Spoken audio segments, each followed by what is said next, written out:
All right, so I think I'm going to try to start on time. I think that the people who come on time deserve that respect. And so I'll start on time. I'm going to introduce myself since I didn't want somebody to introduce me. My name is Billet. I used to be a rabbi in America. I retired and now I live in Israel. That's the introduction. Okay? All right. About rabbis in America, by the way, it is said, V'salachta lavonenu ki ravhu. So take that any way you want. Okay. So you have a page in front of you. I put it there because I thought it would be easier than making you, I don't know if they had chumashim with Megillat Esther and then make you turn this page and that page and make you crazy turning pages. What? I don't know where the pages are. I have no idea where they are. I think they were at the entrance. I'll bring more. We have the entrance. I'll bring more. You know, it's the OU. They do not do enough kashrut supervision here, so they can only afford to make a few pages. The OU is short on money. In case you didn't. From the New York City Board of Ed, it's very. Don't laugh. I come from New York City, so Board of Ed. They're all malachim there in the New York City public school system. Very pro-Israel. Very proactive. Very nice, but they don't have you have to look at people. You have to look at people through rose-colored glasses, right? You know. Really? Well, they you know, they're. I was going to say. You know, I support the occupation and the all the war crimes that are committed by Israel. Pro Hillary and pro Biden, and That was unbelievable. They were not. I don't know these. Hillary, I'm not making any political comments. I'm not telling you my preferences. But Hillary Clinton has been very supportive of Israel in this operation, and so has Biden until recently. I know. Until recently. Yeah, that's amazing. You know, now he's beginning to read the propaganda and fall into the trap. So what can you do? Whatever. Anyway, it doesn't. Oh, I can't believe you're here. Okay. So this class is, I called it, I think, Yosef and Megillat Esther. So I want to start with a midrash in Esther Rabbah, and it says, "Boneh shel Rachel Nisan shaveh u'gedula son shaveh." I hope you don't mind my Ashkenazis, but I speak a fluent Hebrew, Sfardit, but I can't learn in Sfardit. I can only learn in Ashkenazis. It's just a matter of what I'm used to. So the children of Rachel, their miracles are equal, their greatness is equal, and the two children of Rachel that we refer to, the Boneh shel Rachel, are Yosef and Mordechai and Esther. Right? Mordechai and Esther were from the tribe of Binyamin. Right? Shemini Hayah b'Shushana b'Ira, Shmo Mordechai ben Yair ben Shemi ben Kish, and you assume Esther likely was from the same tribe, and Yosef was the son of Rachel. So Yosef and Mordechai and Esther have Mordechai and Esther and Yosef have something in common, and that is that they are descendants of Rachel. Yosef, an immediate son, and Mordechai and Esther generations later. Mordechai ben Yair ben Shimi ben Kish Ish Yemini, right, and a man of Benjamin. So the greatest bulk of this class, I thought, was original. When I prepared a Chumash class in my synagogue in the Young Israel of Woodmere, it had hit me that the story of Yosef had the Sarah Mashkim and the Sarah Ofim, the two officers of Paro who had been accused of disloyalty to the king. As you know, one of them, the Sarah Ofim, the baker, was hanged, and the butler was spared. And then, I was thinking, Achashverosh had two, Bigsan and Seresh, and then I was thinking that right after the story of the butler and the baker and the Paro story, Paro was dreaming, right? I mean, Paro had difficulty falling asleep. He fell asleep, rather, but he was troubled by his dreams. And I was thinking that in the Megillah, Balaylahu Nodadosh Nasa Melech Achashverosh has trouble sleeping, and he needs bedtime stories to help put him back to sleep. He could have used a rabbi's sermon; it would have worked a lot quicker. But In any event, and so I said, "Gee, these stories are interesting." My wife, Rookie, when she was she went to Brooklyn College, and they had a special program at TIW led by Rabbi Feivelson, Zichrono Livracha, Teachers Institute, and it was at Stern College. And she did not go to Stern, but she did go to TI. And in TI, there was a gentleman who helped run the program in TI. His name was Gabi Cohn, right? Dr. Gabi Cohn, Rabbi Dr. Gabi Cohn. And I came across a monograph, an article written by Gabi Cohn, in which what I thought were my original ideas, I mean, in my mind they were original, but Gabi Cohn wrote a whole article about this years before I came up with this genius comparison. There's nothing? Are you sure? No, You think? I had a really great. Do you think anyone knew? I thought was amazing, and my father said, "Oh, it's from the Chida." And I'm like, okay. Well, I'll tell you, I had a Rebbe in BTA, Yeshiva University High School for Boys in Brooklyn, Rabbi Dardek Alav Shalom. And I would have said that Albert Einstein was the one who came up with the idea of E equal MC squared. But Rabbi Dardek said, no, Chazal knew all that. Chazal knew everything. Chazal, I asked him, did Chazal know how to make an airplane? He said, sure. So I said, so why didn't they? He said, because they knew it wasn't the right time yet. That was Rabbi Dardek, by the way, had a tremendous influence on us. He had a bigger influence on my wife than he had on me, but he was a wonderful teacher. Okay, so let's get to the class. So on the right side of the line, you have the Yosef story, and on the left side of the line, you have the Mordechai and Esther story. So I start with exactly what I mentioned before. V'hi achar, on the right side, V'hi achar hadvorim ha'eleh chata'u mashke melech Mitzrayim va'ofer ladonehem lemelech Mitzrayim. The butler and the baker committed some sort of sin to the king of Egypt, right? Vayiktzov Paro al shnei sarisav. Paro gets angry at his two eunuchs. Right, a lot of the saris is often the assistant to a king, but in the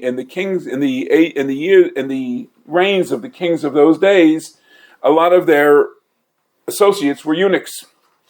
Vayiktzov Paro al shnei sarisav al sar hamashkim ve'al sar ha'ofim, and he gets angry at them.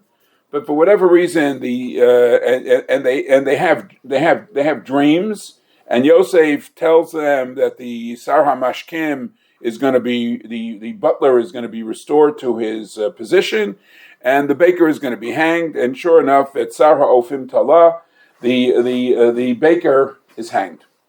Okay, if you look to the left, again you have something similar. Bayomim Ahem Mordechai Yosef b'Shar HaMelech. Kotzach, Bigson, Veseresh, Shnei Sorisei HaMelech. Again, two eunuchs, Bigson and Seresh. Mishomrei Asaf va'yevakshu l'shloach yad b'melech Achashverosh. And they are plotting to harm the king. And in those days, harming meant to assassinate the king. In the end, what happens to Bigson and Seresh? Like the Sar HaOfim and the Sar HaMashkim, vayetlu shnehem al ha'etz. If you pursue this a little bit further, the analogy is not just of two servants. Bigson and Seresh were the baker and the butler. If you look at the pasuk in Daniel underneath this, Vayeman lahem hamelech dvar yom b'yomo. This is a story of when Nebuchadnezzar finds that there are several young lads from the exile of Jerusalem in his court, and he pays attention to them. And this is, of course, the beginning of the story of Daniel. He says, "Vayiman lahem melech dvar yom b'yomo mipat bag hamelech umiyein mishtav legadlam." Right, shalosh shanim. He gets them pat bag hamelech, and Rashi says, "What's bag?" Bag, he says, is lechem. So what's big son? Big son is the guy who makes the pat bag hamelech. He is the baker. Right, that's what big son is. Bag son. Right, bag notain. He gives bread to the king.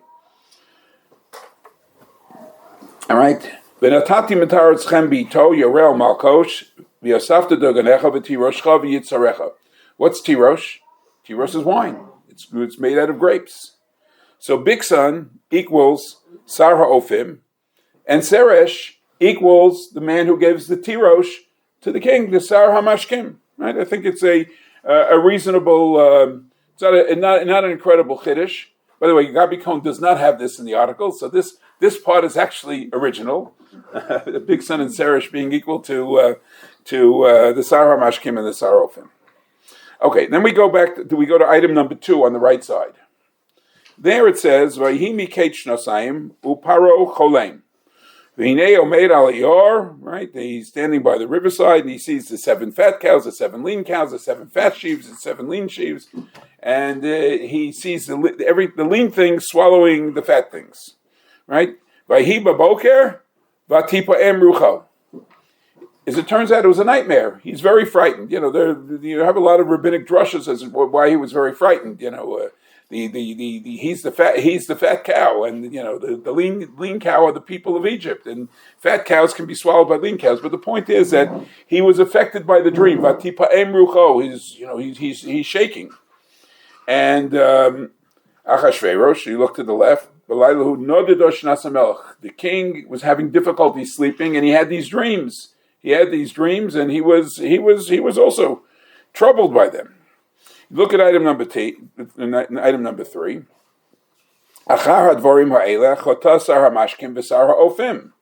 Right? And what happens? The king has them right, and continuing down further. Vayomer Aleihem, number 4.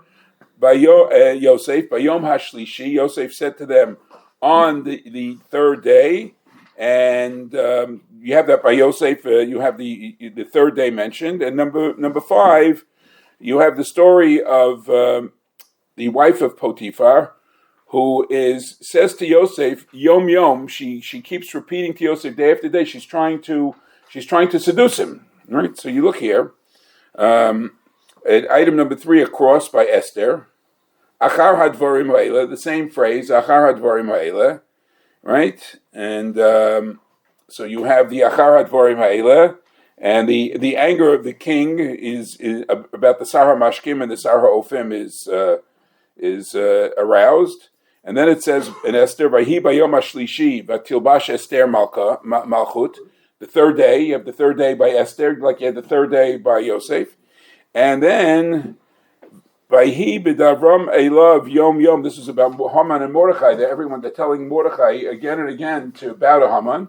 And when do they tell it to him? Yom yom, right? And lo shama alehem. So you have something similar again. You have the wife of Potiphar repeating day after day, trying to seduce Yosef, and he doesn't listen to her. He runs away. And you have the people trying to persuade Mordechai that he should bow to Haman, and he didn't listen to them. Okay, go to the next thing. Ultimately, Paro is very impressed by Yosef's ability to interpret dreams. Vayasar Paro is tabato. He removes his ring. Vayitain, and he gives it to the al yad Yosef, to the hand of Yosef. And what does it say by Achashverosh when he makes Mordechai the viceroy? Vayasar hamelech es tabas vayitno leMordechai. He takes off the ring, and what does he do with it? He gives it to Mordechai. Right? And when Yosef is made the viceroy, he's put into a chariot. And what do they call? Vayikra lefanav, right? Vayikra lefanav, and what is the chariot called? Next, item 8, Merkevet HaMishnah, the chariot of the viceroy, right? And what happens with Yosef? V'karu lefanav, right? Same phrase, v'karu lefanav, v'kara lefanav. Kocha yeyaseh lo ish asher hamelech chafetz b'karo. Mordechai, Haman is taking Mordechai through the street. Remember, the king has trouble sleeping. Haman walks in. The king and the king asks Haman, "What should I do with somebody that I want to honor?" And Haman thinks it's him, and so he says that you should dress the man in royal clothing, and put him on the horse of the king and let him be taken through the street, and they let the guy taking him through the street should say, Kacha yeyaselo ish asher hamelech hafetz bikaro. This is what should be done to the man that the king wants to give him honor. All right? And so, but again, v'karu lefanav.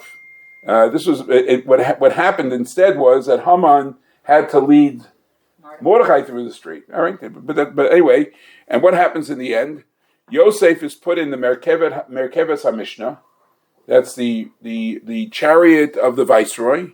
In other words, the king has apparently, I would say, a more fancy carriage, and the viceroy has, the king has a Lincoln Continental, and the viceroy has an Oldsmobile, nice Oldsmobile car. And Mordechai, what does it say at the end of the Megillah? That Mordechai Yehudi was Mishneh LaMelech HaChashverosh. Mordechai the Jew was the viceroy of the king Achashverosh. Okay. Item 9. What did Paro do? Paro made a mishteh. There was mishteh Paro. It was a party. And what did Achashverosh do? Right, that's how the Megillah begins. Asa mishteh. Achashverosh made a party. Later on he makes another party for Esther.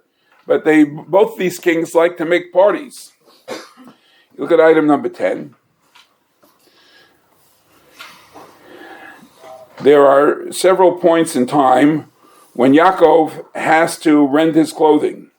For example, when he hears about what happened to Yosef. The brothers tell him that Taraf Yosef. So Yaakov rends his clothing. And if you look across, Esther, Dalet, Perek Aleph, Vayikra Mordechai es begadav. Mordechai rends his clothing, right? At what time? When he's beginning to fast over the decree of Haman, and Mordechai is very, very concerned about what is going to happen to the Jewish people, so he rends his clothing. What do we read about Yosef? Item number 11. Yosef was Yefei Toar Umareh. Yosef was a very handsome man. And what do we read about Esther? V'hanara Yefas Toar V'tovas Mareh. And the woman the young woman was also of great beauty. Yefas Toar V'tovas Mareh. Item number 12. V'Yisrael ohav es Yosef mikol banav, right? Ki ben zekunim ulo. Yisrael, Yaakov, loved Yosef. From all of his children, he loved Yosef more than anyone. And what do we read about the king and Esther? Right across, Vayehav hamelech es Esther. The king loved Esther. All right, so again, something another similarity. You look at item number 13. So Mordechai says to Esther, you gotta understand one thing: the life of the Jewish people are on the line. You became a king, perhaps for this reason. You have to see the hashgacha pratis over here, and you have to go to the king, even though he didn't call you. Right? Esther said, you don't go to the king unless the king calls you, and I haven't been called to the king. And and the rule is in the court of Achashverosh, if you're not called to go to the king, you put to death. So Mordechai says you have to go, and so Esther says I'm going to go. V'chasher shacholti. And excuse me. I am sorry. Esther says kasher avadati. I'm sorry.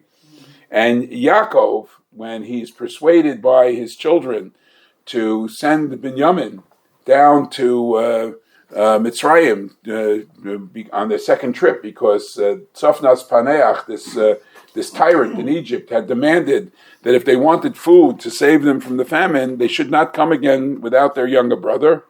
And Yaakov says to his sons, "Vani kasher shacholti." Okay, I'm going to let him go. And I lost one son. I might lose another son. And Shimon, by the way, already Shimon anenu, because Yosef, Tzafnas Paneach, had taken Shimon as a hostage. So v'chani kasher shacholti. What could I do?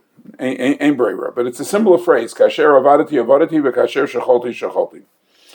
14. Yehuda. So now Yehuda, who took responsibility for Binyamin, and Yosef Tzafnas Paneach accuses Binyamin of stealing his magic cup, right? And it's found in the luggage of Binyamin. It was put there. It was planted there, and so Yehuda has to stand up for Binyamin. So Vayigash love Yehuda, right? And he tells a story about the fact that his father lost one child, and he can't let he said, I'll go instead of this child, but I need ki echa uchal v'ra'isi b'ra'a asher ki echa le'el, he says, how can I go back to my father? Pen ereh b'ra'a asher yimtzaz avi, lest I see the bad situation that my father will be in. I can't. I just can't do it. And what does Esther say to Achashverosh? So she comes to Achashverosh finally after the Haman incident, when he goes on the couch and she makes the couch that Esther was sitting on. And she makes the plea to Achashverosh. We can't even eat karnu. We've been sold, etc. It's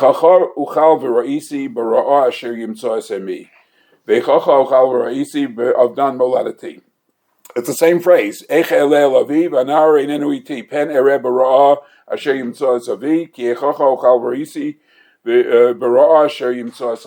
So again, the same kind of phrase. Now, when Yaakov dies, so he's embalmed, right? He's embalmed. They have to carry him back to Eretz Canaan, and there's going to be 70. The Jews don't have much choice over there. There's going to be 70 days of mourning in Egypt, and the body can't decompose. So for Kavod HaMeis, Yaakov is embalmed, and it says Kichein Yimla'u Yemei HaChanutim. It took them, I think, 30 days was the number there in the Chumash. That's the amount of days it takes for the embalming process to be completed in Egypt.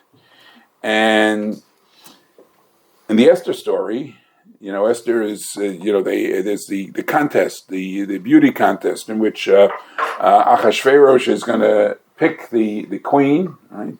Queen for life, and they're given. Certain, she shachar Hashem b'shem anamar, she shachar Hashem b'psamim, kichein yimla'u yemei merukeihem. The same phrase, kichein yimla'u yemei merukeihem.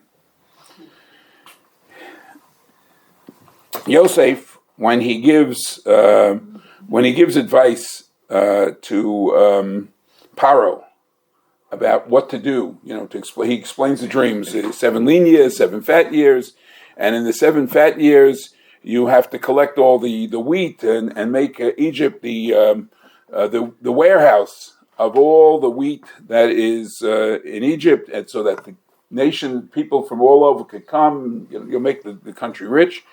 So he says, "V'yavkeid hamelach pikidim." Right, he should appoint officers. V'yikbitzu es kol ochel. They should take all the food of the seven fat years, prosperous years. Vayitava davar beinei Paro, and Paro liked the idea. And when after Achashverosh was missing Vashti, right after he had Vashti executed, right, and he's depressed and he wants another queen. So his advisors tell him, "V'yavkei hamelach pekidim." He should appoint officers, and they're going to do a search all over his 127 provinces for the most beautiful women to bring to the king. V'yikbetzu es kol na'ara, like v'yikbetzu es kol ochel, v'yikbetzu es kol na'ara. They should gather all the women. V'yitav hadavar be'enei hamelech, and the thing found favor. The idea found favor in the king's eyes. So And if you look in the Megillah, there are more examples. There are many examples of where the story of Yosef and the story of Mordechai and Esther are parallel to each other just by the text of the Bible. And one of the things that I learned from Rav Meidan and Rav Yoel Ben Nun and Yoni Grossman and several of the teachers in Yeshivat Har Etzion in the Herzog Institute is that you should pay attention to phrases in the Bible. And when you have phrases in the Bible that seem to be lifted, and I would suggest that when Mordechai and Esther sat down to write the Megillah, they didn't put these phrases in by accident. They lifted the phrases out of the Yosef story. They were giving a message. They were telling us something. And the question is, what are they telling us? So in Yirmiyahu it says, Ko Amar Hashem. That's the next item there. Kol Barama Nishma Nehi B'chi Samarim Rachel Mivakal B'nah. Rachel is crying for her children. Me'ana Lihinachem. She won't be comforted. And Ko Amar Hashem Ki Yesh Tikva Lachriseich. Right, and Yesh Tikva V'Shavu Vanim L'Gvulam. Your children will return to the land. Right, that's what Yirmiyahu says. All right, and so what is the point of that? So what is the role of Rachel in the Tanakh? So you might recall that Rachel dies, and Yaakov buries her on the road, wherever that may be. So there's Kever Rachel in Beit Lechem. There's another place north of Jerusalem where there is a reference made by Shmuel that you're going to see two guys at Kever Rachel in some place north of Jerusalem. And the question is how you read that pasuk. But the location of Kever Rachel, let's say, is in the Tanakh. It's not 100% clear exactly where it is. But there's Kever, and you see, the truth is that Kever Rachel being where it's located. I once heard a shir, I think by Rabbi Meidan also many years ago. But you understand Kever, the idea of Kever Rachel being in a certain place. So what does the Medrash say? That when the children of Israel go into the diaspora, they should pass by the grave of Rachel and pray. But where did they go into the diaspora? They went to Bavel. Which direction is Bavel? It's north. So it means that Nebuchadnezzar forced them out of the land of Israel, put them in exile, and said, "Okay, but I'll let you go south for by foot for a day or two, and you go pray at Kever Rachel, then you're going to Bavel." Or is it more likely that he took them north, and Kever Rachel actually is north of Jerusalem, and that's where they prayed? If that medrash works out, because it's a little bit difficult to see Kever Rachel being in the south, where it is. Now, I'm not saying, by the way, that Kever Rachel is not that. That's not Kever Rachel. That place that we all go daven to is a very special place. Obviously, Jews have been praying there for a couple of thousand years. But I'm just anyway. So what's the role of Rachel? Rachel worries about the Jewish people in the diaspora, and one might suggest that is the role of the children of Rachel. That is the legacy that they got from their mother. So think about Yosef for a second. Yosef is in Mitzrayim, and Yosef tells his brothers at the end, after Yaakov dies, he says it several times. He tells them, "Listen, it's not you didn't do anything wrong. God put me here to play the role, and I'm able to rescue the family." That's the role Yosef plays. But Yosef also plays another role, and it's a very significant role. At the end of Yosef's life, he calls in his brothers, and he makes them swear. Right? Vayashba Yosef esechav leimar pakod yivkod elokim eschem v'alisim esmosai mizeh. He also says, Yosef says, pakod yivkod elokim eschem. Understand that God is taking you out of Egypt. Right? God is taking you out of Egypt.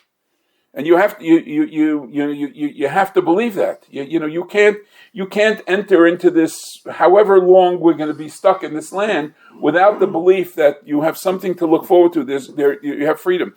And you know that when God, the Medrash, we were told that the Jewish people took the Atzmos Yosef, the remains of Yosef, maybe all the other Shvatim with them, and the Atzmos Yosef, Hayam Ra'ah Vayanos. What did when the sea split? What did it see? It saw the Medrash says the Atzmos Yosef, the remains of Yosef.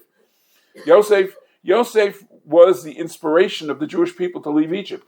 What did God say to Moshe when in part of his long set of instructions to Moshe and the debate back and forth whether Moshe was going to take them out? God says to Moshe, Pakod Pakadati. Pakod Pakadati. I remember. And I think it's Rashi or the Ramban who quotes the Medrash, that Yosef gave the Jewish people a slogan. Whoever, Yosef is I want you to remember one thing, that when the Redeemer will come, whoever that Redeemer will be, he will say, Pakod Yivkod. He will say, it's Rashi or the Ramban who says, it was the slogan. The Jewish people were waiting for someone to come and say, Pakod Pokadati, Pakod Pokadati. That is what was happening over there.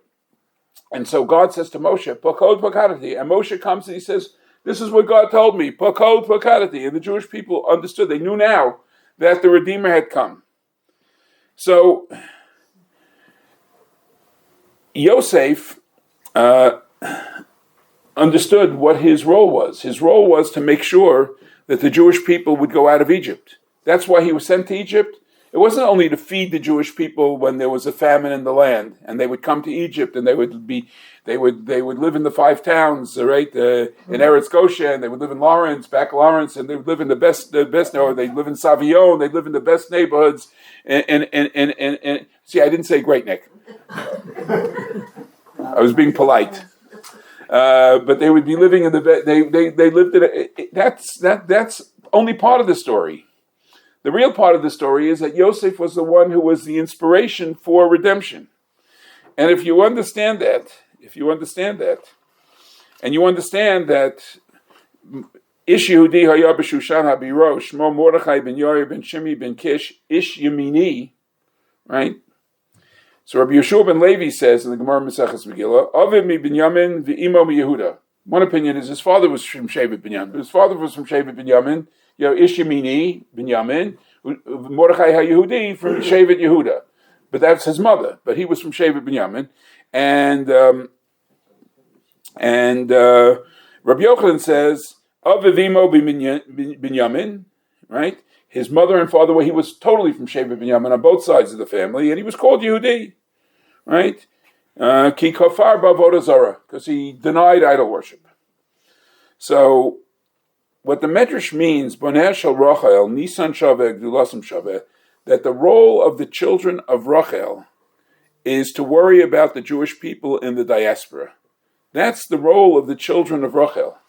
And that's the role that Yosef, the son of Rachel, assumed. And that's the role that Mordechai and Esther of Shevet Binyamin assumed in Shushan Habira, that the role of the children of Rachel, and that's why Rachel is Mevakal Baneha, because Rachel is the one who will not be comforted until the Jewish people are taken out of the diaspora. So that's one thought. When you read the Megillah carefully and you note, and I'm telling you there are more examples, the parallel texts between these two stories, it means, from my perspective, that Mordechai and Yosef, that Mordechai and Esther looked at the Yosef story and they wrote the Megillah with a message for the Jewish people for all time. I want to say something else about the Megillah, just for a few more minutes, about the last parak in the Megillah. In the last parak in the Megillah, the Megillah, ultimately, it's a story that we read because it has a message for us. And all the information in the Megillah is part of that story. So you have to read the whole story, the king, the parties, Vashti, Esther, Haman, Charvona, whatever you read in the Megillah, it's all part of that narrative. What is very perplexing to me is the last parak in the Megillah. Vayasam hamelech Achashverosh mas al haaretz v'iyeh hayam, right? the king levied taxes on the land and on the islands, all of his provinces. And then the Megillah says, and the rest of the greatness of Mordechai, halo haim ksuvim b'divrei hayamim l'malchei paras amodai. What is the point of that chapter? What is the point of the chapter? In other words, the whole story. The story ends in Perek Tes. Haman was hanged. The Jewish people celebrate. Mishloach manos ishlereyehu matanos levyonim. All the wonderful things about Purim. What's the message for us in the story about Achashverosh's tax policy? Who cares?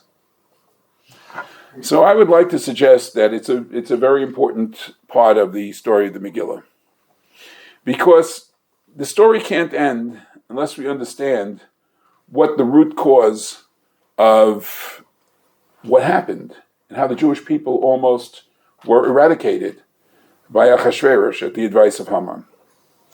So how does the story begin? The story of the Megillah begins with Achashverosh making a party, right?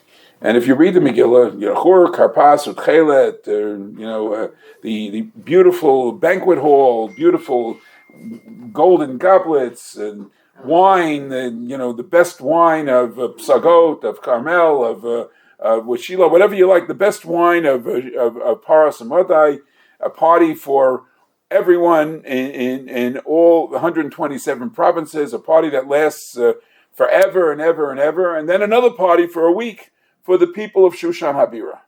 Right? That's what happens.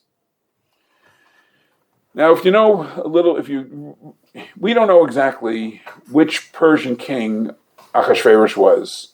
Whether he was Xerxes, Artaxerxes, but we know that the Persian kings, and during the time of the Persian Empire, we told he ruled over 127 provinces. How did he rule over 127 provinces? How did he get so big? There were a lot of wars, right? He fought a lot of wars. The Persians were conquerors, but wars are not cheap. Wars are very, very expensive, right? You gotta feed. I don't know if he paid his troops any salaries, but you got to feed the troops, right? You have to make sure that they have weapons. You have to make the weapons. You have to mine. If they made the weapons out of steel, they have to mine the ore. You have to have boats that travel great distances. You have to. It's an expensive thing. So, in the second parak, when Haman becomes the viceroy of the king, right? Yidal HaMelech Achashverosh is Haman ben Hamdasa. Haman goes to the king, and Haman is very, very troubled by the fact that Mordechai won't bow to him. It bothers him so much. So Haman comes up with an idea that he wants to kill all the Jews, men, women, and children, everyone. Now, even to whatever kind of king Achashverosh was, whether he was a Melech Tipesh or a Melech Chacham, it's very, very hard, even for the biggest of anti-Semites. The worst of anti-Semites want to destroy men, women, children. So we talk about Hitler, Yimach Shemo, and the Nazis, or you talk about Hamas, Yimach Shemam. They don't care. They want to behead children. They want to kill everybody. But your average anti-Semite doesn't like Jews for whatever reason. Jews, I once remember I'm on a plane, and I'm sitting next to a guy, and some Haredi Jew gets on the plane and walks to the back. And the man, I was wearing a baseball hat. The man next to me says, those Jews, I could smell them a mile away. I said, really? I said, you smell anything? He said, you smell anything? He says, no. Then I take off my hat. I said, you see, I'm a Jew. So you can't smell all of us a mile away. It's just, there's a certain thing about anti-Semites. Yeah, I don't think that man would ever think of murdering Jews and committing genocide. There are a lot of anti-Semites in the world. They don't like us, but they don't. It's generally not a policy to commit genocide. You know, you have people like Stalin, and you have people like Bogdan Khmelnytsky. You have those kind of people who are prepared to kill Jews. You know, if Khmelnytsky had his way, you know, Khmelnytsky during the 1648 and 1649 Cossack rebellion, there are estimates that he may have killed up to 1 million Jews. And imagine if that, they might be exaggerated, those estimates. But he killed a good 100,000 Jews, and they didn't have gas chambers, they didn't have trains, they did it with their swords. I mean, you know, it's incredible. There are people like that. But most average anti-Semites, they'll persecute Jews, they'll make rules against the Jews, they'll make life difficult, they'll put a tax on the Jews, whatever they're going to do. They'll put the Jews in ghettos. So Achashverosh was such an anti-Semite. Haman comes to him, and he says, Yeshno am echad b'fuzar b'forad ben amim b'dosehem shones v'dinei hamelech einam osim im hamelech tov yichosev l'hargam. Let the king kill him. Achashverosh, his eyes pop out. He says, "You got to be kidding! You want me to commit genocide?" So Haman has his trump card is in his back pocket. V'aseres alafim kikar kesef eshkol al yedei osei hamlacha, to put in the Ginzei HaMelech. Now we're talking. Achashverosh is bankrupt. He makes parties. He makes the party for Esther. He makes the party for many days. He's fighting wars. He has no money. He's bankrupt. He is bankrupt. Now Haman is going to get him tons of gold from all the Jews. You know, look what the Nazis did. Right? The Nazis, they melted Jews' teeth into gold bar. Look what they did. They plundered all the property. They all the art, you know the many stories about all the art that the Nazis stole. They were making themselves rich off of the Jews. And Achashverosh desperately needed the money. So Achashverosh agrees, and he gives Haman the authority.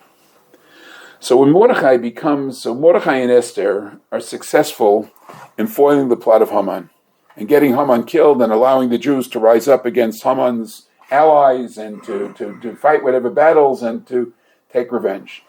But the question is that enough to end the story? Or do you have to do one other thing? You have to know what the possibilities are. So we now have a new possibility. A reason to kill Jews is for their money, because the kingdom is bankrupt. And so even if you don't want to kill them, you want their money. And so you'll take an excuse to kill them. So when Mordechai becomes viceroy, prime minister of Shushan Habira, Mordechai wants to know that at least when he leaves the world, he's going to leave the treasure chest of the king full. So they won't have that excuse. Vayosam hamelech Achashverosh mas al haaretz ve'al iyei hayam v'chol parashas gedulas Mordechai Eloheim ksuvim v'divrei hayamim shel malchei paras Mordechai. Who gave him that advice? The greatness of Mordechai. Mordechai said, okay, we're going to have a tax policy, levy taxes, fill the coffers of your kingdom with money. So the excuse that you'll get the money from the Jews, you have to kill the Jews to get the money, that excuse will be gone, finished. That's why we have the last chapter of the Megillah.